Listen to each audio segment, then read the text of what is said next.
Well, good evening. We're trying something a little bit different this Wednesday since all this coronavirus stuff has taken over. We're going to try something a little bit different and do a virtual D group tonight. So basically, I'm just going to read through some scripture, give you guys some questions to think over, and you can reflect over these things safely in the comfort of your home. And we'll see how that goes. We're just trying to figure out this process as we move throughout the next 3 weeks. This is kind of unprecedented territory, and we're trying to figure it out together. So be patient, and hope you enjoy this little segment tonight. So recently in our D groups, we've been going through the book of Exodus, and we've been talking about the story of Moses and the Israelites. And we've been talking about how they were enslaved in Egypt, and then God freed them and gave them safe passage through the Red Sea. And now they've been wandering in the wilderness. They've still complained to Moses. They've rebelled against God, even though he's done all these amazing miracles and provided for them. He's given them manna and quail and water. And people still continue to disobey him. And last week we talked about God giving Moses the law, and we talked about the 10 Commandments. And this week we're going to be talking about how the Israelites rebel once again, surprise, surprise, and they come up with this image of a golden calf, which most of you are probably familiar with this story, but it's a good refresher since it's probably been a while for some of you. So I'm just going to start off by reading a few verses from Exodus 32, and we'll just start with verses 1 through 6. So this says, "When the people saw that Moses delayed to come down from the mountain, the people gathered themselves together to Aaron and said to him, 'Up, make us gods who shall go before us. As for this Moses, the man who brought us out of the land of Egypt, we do not know what has become of him.' So Aaron said to them, 'Take off the rings of gold that are in the ears of your wives, your sons, and your daughters, and bring them to me.' So all the people took off the rings of gold that were in their ears and brought them to Aaron. And he received the gold from their hand and fashioned it with a graving tool and made a golden calf. And they said, 'These are your gods, O Israel, who brought you up out of the land of Egypt.' When Aaron saw this, he built an altar before it. And Aaron made a proclamation and said, 'Tomorrow shall be a feast to the Lord.' And they rose up early the next day and offered burnt offerings and brought peace offerings. And the people sat down to eat and drink and rose up to play." So after reading that portion of scripture, our first reaction is to start judging. So we look at Aaron and these other people and we say, man, how can they abandon God so quickly? How can they lose faith when they don't know what's happened to Moses and move on and start creating this golden calf? But if we really stop and think about it, we can identify with the people in this story because we do the exact same thing every day. So the story talks about them fashioning an idol, and we don't often use that term a lot today. We often think about people making carved statues or bowing down and worshiping false gods, but we talk about idols in a little bit different of a sense today because we don't usually fashion these objects, but we do fashion idols in our own hearts. And this is because God created us to be worshipers, and it's not really a matter of if we worship something, it's who or what is our worship being applied to. So if we're not worshiping God, our heart is going to find something else to worship. So I want to stop right there and ask you guys, what do you think of when you hear the word idol? And in what way do we still deal with idols today? So I think for a lot of you who are still in school and at the age you are, there are a lot of different things that our worship can get applied to. So some things that come to mind for you all are relationships, academic success, popularity, things like that.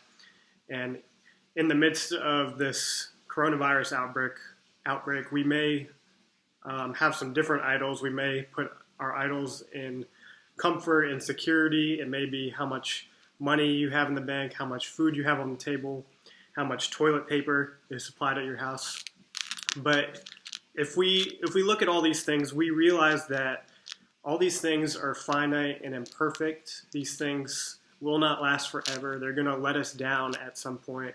And they can't truly satisfy in the same way that God will. So we need to start looking at, where am I putting my worship? Where am I putting my sense of hope, my sense of security? And we need to recognize if we have idols in our own hearts. We're going to pick up in our next section of scripture now, which is Exodus 32, 7 through 10. So you can follow along with me. And the Lord said to Moses, "Go down, for your people whom you brought out of the land of Egypt have corrupted themselves. They have turned aside quickly out of the way that I commanded them. They have made for themselves a golden calf and have worshipped it and sacrificed to it and said, 'These are your gods, O Israel, who brought you up out of the land of Egypt.' And the Lord said to Moses, 'I have seen this people, and behold, it is a stiff-necked people. Now therefore let me alone, that my wrath may burn hot against them, and I may consume them, in order that I may make a great nation of you.'" We may look at God's reaction and say, that's a little extreme to want to just kill all these people after all they've been through, after all the trouble he took to free them out of the land of Egypt. But this is who God is. He doesn't tolerate sin. He doesn't tolerate people worshiping false gods. This is directly against the commands he gave them. You shall have no other gods before me. So this was direct, open rebellion against God. And God takes these things very seriously, and so should we. So now we'll look at our final portion of scripture for the evening, which is Exodus 32, 11 through 14, and we'll see how Moses responds to God after he makes this declaration. So picking up in verse 11, "But Moses implored the Lord his God and said, 'O Lord, why does your wrath burn hot against your people, whom you have brought out of the land of Egypt, with great power and with a mighty hand? Why should the Egyptians say, with evil intent did he bring them out, to kill them in the mountains and to consume them from the face of the earth? Turn from your burning anger and relent from this disaster against your people. Remember Abraham, Isaac, and Israel, your servants, to whom you swore by your own self, and said to them, I will multiply your offspring as the stars of heaven, and all this land that I have promised I will give to your offspring, and they shall inherit it forever.' And the Lord relented from the disaster that he had spoken of bringing on his people." So in this final portion of our text tonight, we see Moses acting as a mediator between God and the people. And he is obviously a shadow of things to come, of a greater mediator who will come along and reconcile us to God. And that, of course, is Jesus. So Moses is asking God to forgive the people and show mercy on them and not wipe them out. And he also calls to God's attention the covenant that he made with the patriarchs of the faith, that he's going to multiply them and make them into a great nation. So Moses isn't calling on God to ignore the people's sin here, but he is calling God to extend his grace and mercy to them. And while it appears that God is changing his mind at the end of this passage, God's plan all along was to bring glory to himself by showing mercy to his people. And again, it's this foreshadowing of the mercy that he's going to extend through Jesus one day.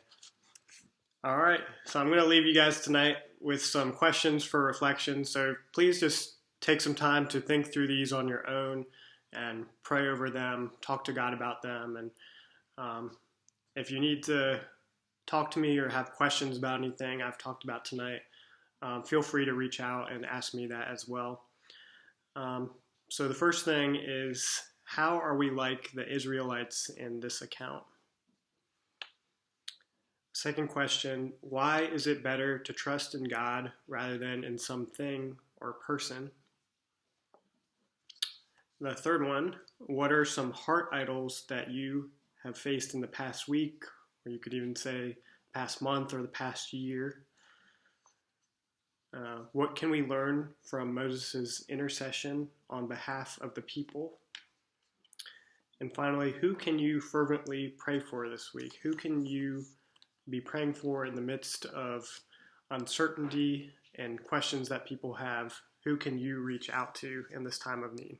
All right, that's all I have for you all tonight. Hope you enjoyed this and hope you can continue to be in the Word during your time of rest and just change of routine from normal. Talk to you guys later. Bye.